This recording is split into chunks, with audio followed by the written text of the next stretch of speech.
Ayan, so nandito ulit tayo ngayon sa Renz, Bulaluhan and Gotohan. Dati finiture ko na to yung Goto ng Batangas ng Piatto. Binalikan ko siya, nagulat ako kasi medyo nag-expand na sila. Dati yung harapan lang ang meron. Tapos gulat ako, meron na pala, open na rin pala yung likod. I-check natin, i-try ulit natin. Na-miss ko yung Goto nila dito. Tikman ulit natin kung ganun pa rin kasarap yung Goto nila.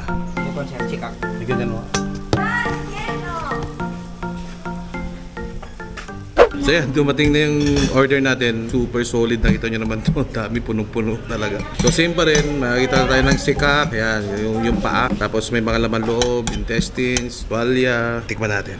Yan, kasama ko rin si Baneneng pala. Ito. Kumakain siya ng mondongo din. Ano? Approve? Approve! Very good. At saka nagdagdag na rin pala sila ng menu. Meron na rin silang papaitan dito. So ito talaga yung babalikan natin dito pag pupunta ako ng Piatto.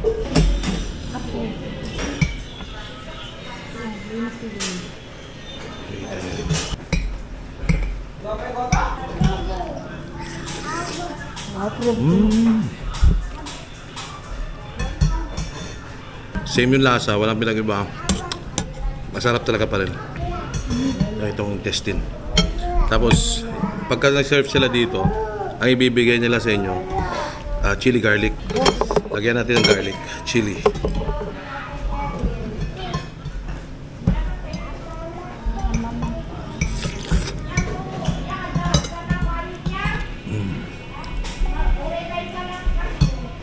Ang lambot.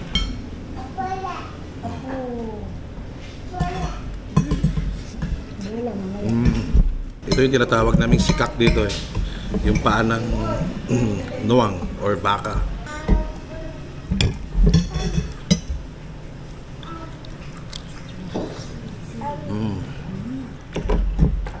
Ang lambot.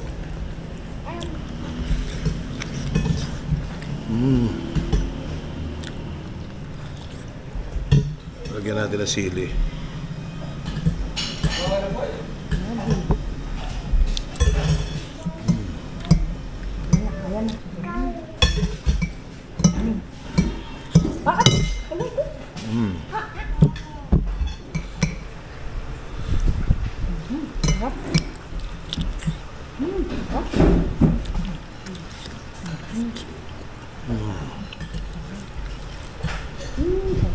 Ang lambot.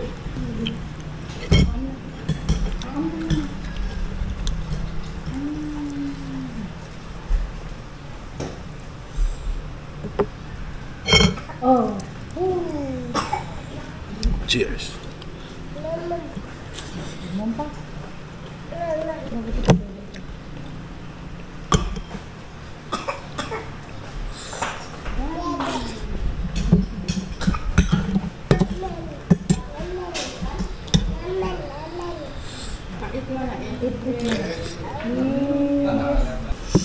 So yun guys, wala pa rin pagbabago sa lasa dito compare dun sa una kong pagpunta. Palalo. At saka i-check nyo dito, ang dami rin ibang putay na ino-offer like kalderetang kambing, imbaliktad, papaitan. Busog ako doon, ang dami. Ang dami rin serving nila. Parang sulit na to sa 150. So yun lang. Try nyo dito, the best. Thank you for watching guys. 3 of Moro. A peace.